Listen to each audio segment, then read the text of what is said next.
WeInfuse Podcast, episode number 18. Welcome to the WeInfuse Podcast, where we take the confusion out of infusion, and each week we give you a behind-the-scenes look at the infusion landscape, whether it's an ambulatory infusion center or provider office or a healthcare organization that has infusion suites.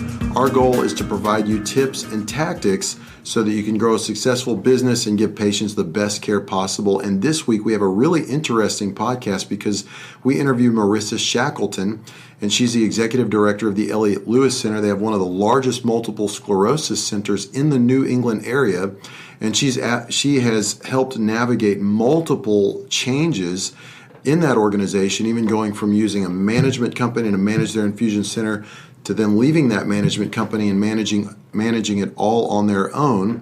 You will hear that and much more in this episode, so let's jump right into it. All right, as I stated, I have with me a very special guest, Marissa Shackleton from the Elliot Center. She's the executive director of the center and has been with the Elliot Center for 7 years? Yeah, approaching 8 years. Okay, great. Well, thank you for being with us on the WeInfuse podcast. Thank you for having me. Okay, and for those of you listening in, I'm always excited to have different guests, and with Marissa specifically, she's experienced different phases of an infusion practice in a hospital setting and in the setting that they have now, and so she's going to kind of share that journey with us as well. So, Marissa, for those listening, just kind of take a minute and share your background with the Elliot Center, and for those of us that don't know what the Elliot Center is, it's kind of a big deal, so just share a little bit about that. Sure. So I've been with the Elliot Center since 2011. We are a comprehensive care center for patients with multiple sclerosis located in Wellesley, Mass., just outside of Boston.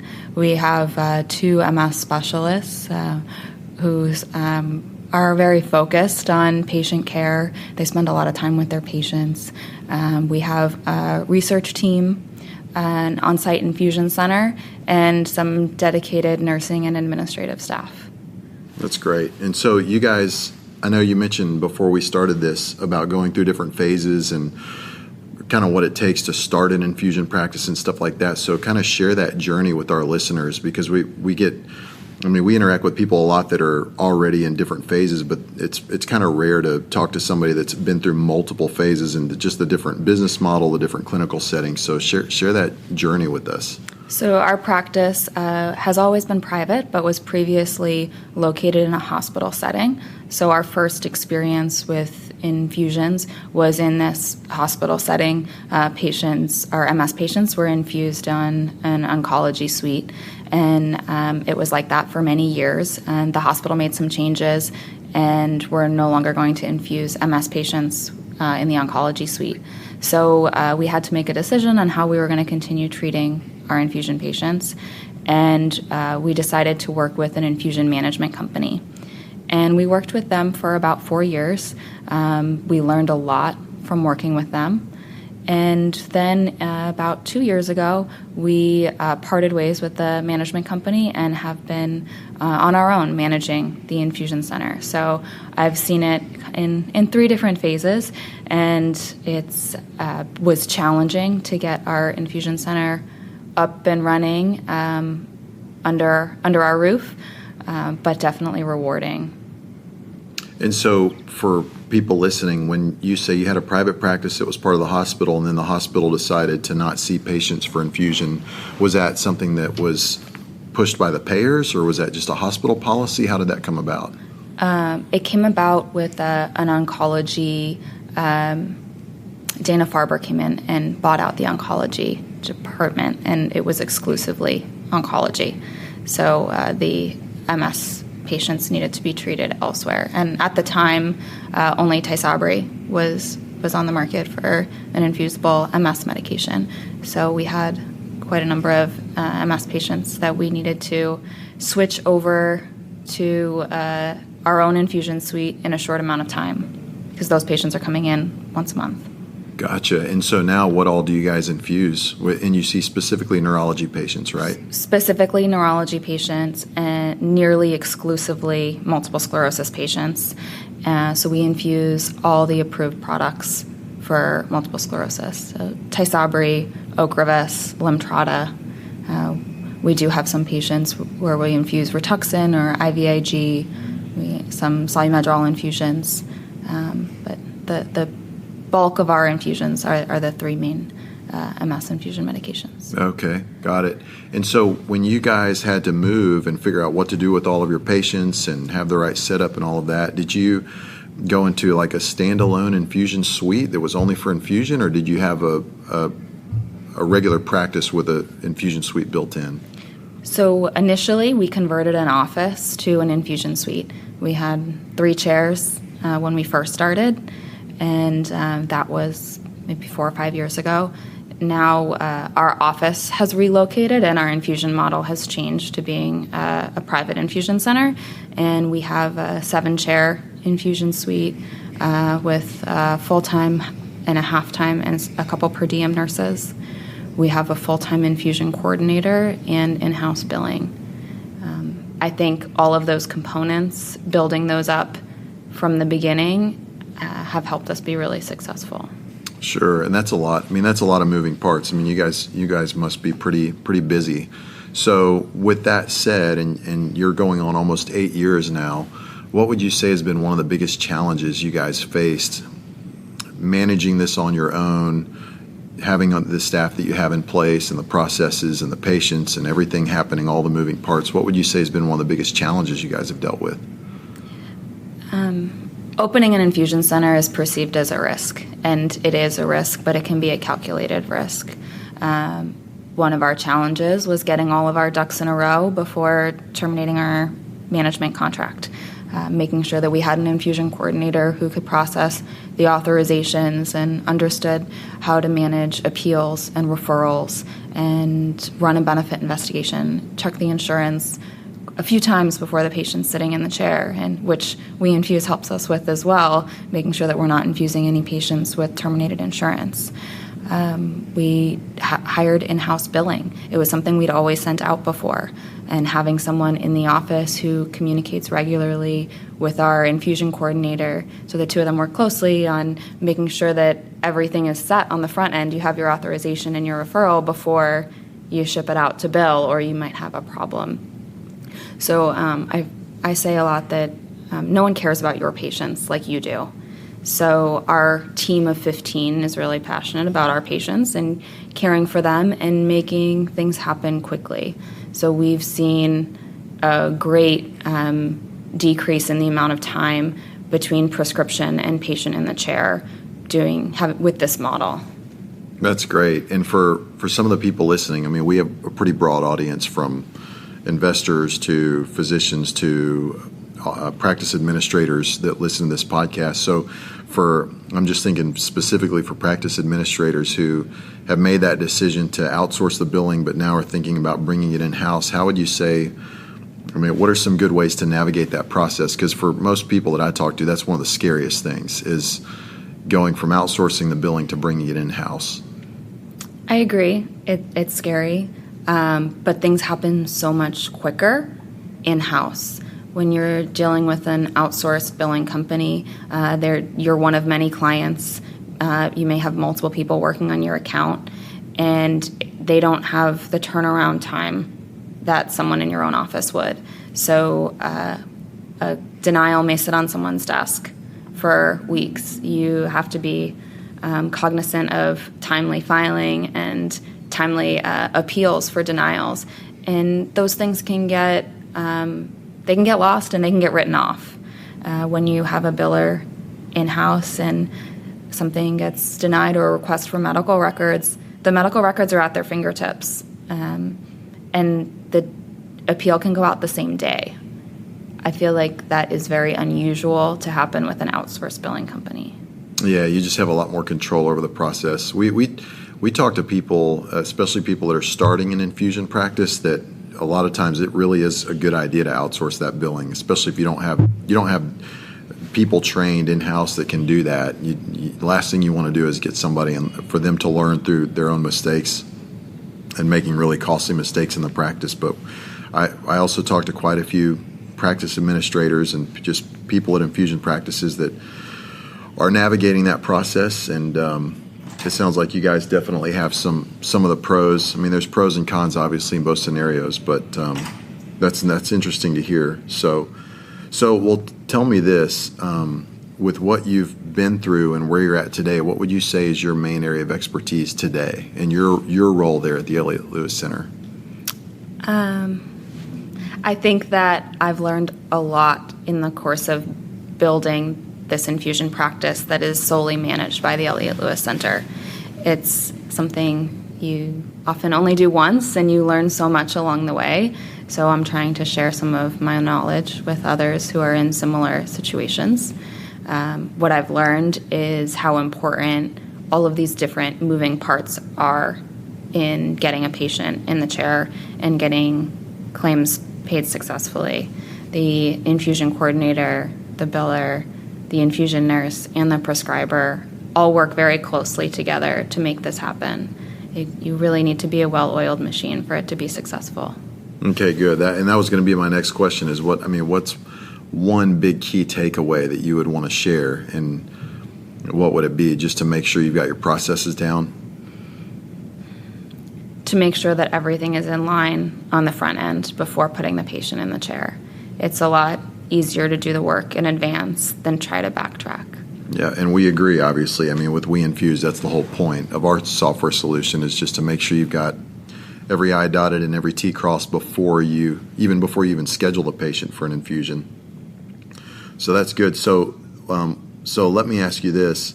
With what you guys have gone through and where you're at today, I mean, you've got a well-oiled machine now, but like you said, it took a lot of work to build that and to go through those 3 phases. What's maybe one of the biggest light bulb moments or aha moments that you guys have had that's really kind of changed the way you do things at the Elliot Lewis Center?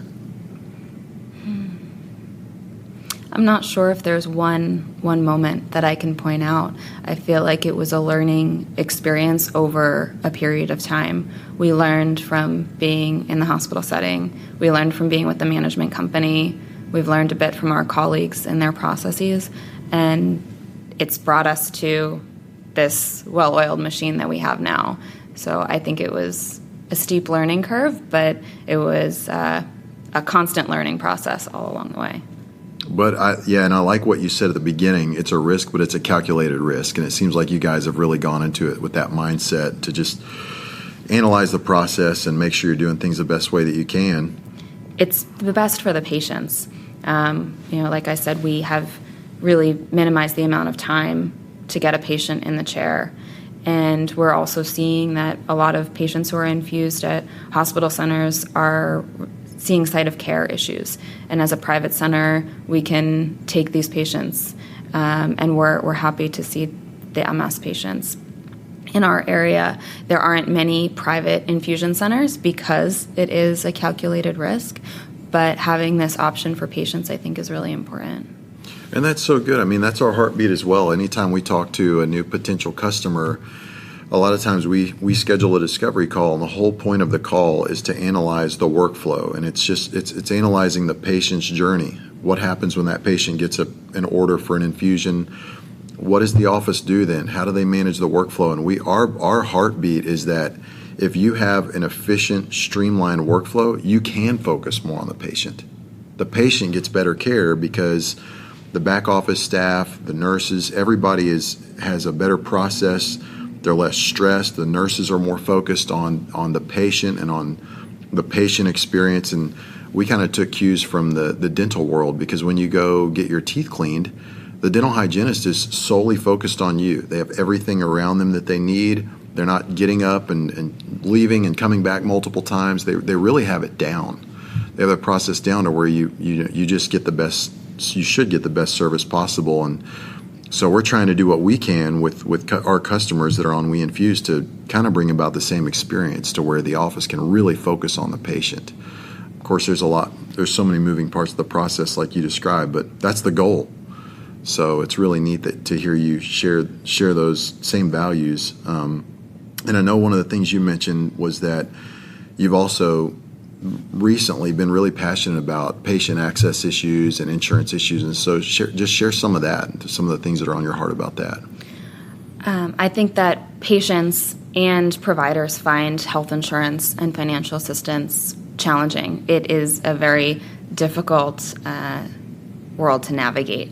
So I'm trying to find ways to educate patients about their health insurance and also about financial assistance options. So first, on the health insurance piece, I think many patients don't understand their primary, secondary pharmacy plan, their different benefits, and that can cause a delay in the process. We do our best to try to navigate that with them, but I think across the country, this is an issue where patients don't understand insurance. They don't know what a deductible or an out-of-pocket might mean for them and what it means for their plan, where their drug might be tiered, and how that affects the process. And part of that is our job to figure that out with them. Something that we do is the MS medications all have copay assistance programs, which the term itself is confusing. It sounds like it helps you pay for your copay when you come to the office, but it actually is financial assistance towards the cost of the medication and potentially the administration as well. So it can really make any of the infusible medications affordable for everyone. I don't think that every patient knows about that, and they should. They shouldn't have large out-of-pocket costs to be on these medications. They shouldn't make decisions about which medication is best for them based on the cost. Copay assistance programs make it affordable. For patients with government insurance, there are third-party financial assistance programs that can be very helpful. So we provide this information to our patients when we run the benefits and when we speak with them about what their potential out-of-pocket cost is. That's great. I mean, you guys are really taking the extra step to make sure the patient has what they need. And how do you just do that case by case, depending on the payer and their particular type of insurance? You let them know, hey, here's what your estimated out-of-pocket is, and you go through all the details with them? Correct. Or do you have like specific resources you send them to?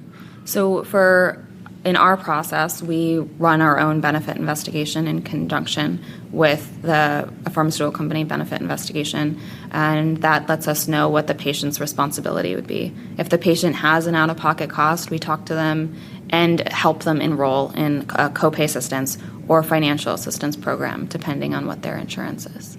Well, I can just tell you, I mean, we talk to 3 or 4 practices a day, 5 days a week, and it's very rare to hear of a practice running their own benefits investigation and using the services of a pharmaceutical company as well. So you guys have this redundant system in place, and that just shows that you guys are really taking an extra step for the patients. So that's awesome. I mean, I don't think I've ever heard that before. Have you? No. Just for those listening, I know you can't see us, but we're in a meeting room, and our other account executive, Princeton King, is listening in. So he's our silent co-host in the background. So that's great. I mean, that's really impressive. So that was the first piece, and then what was the second thing that you were going to just talk about? I kind of navigated into that with the financial assistance and copay assistance piece, and I do agree that most centers are not doing all of this together, and that patients should be informed that these options are available because their provider or infusion center may not be discussing that with them.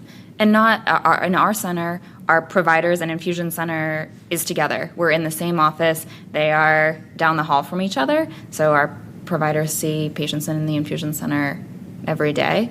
And they're very well connected, and we work together as a team. But I know a lot of centers are off-site.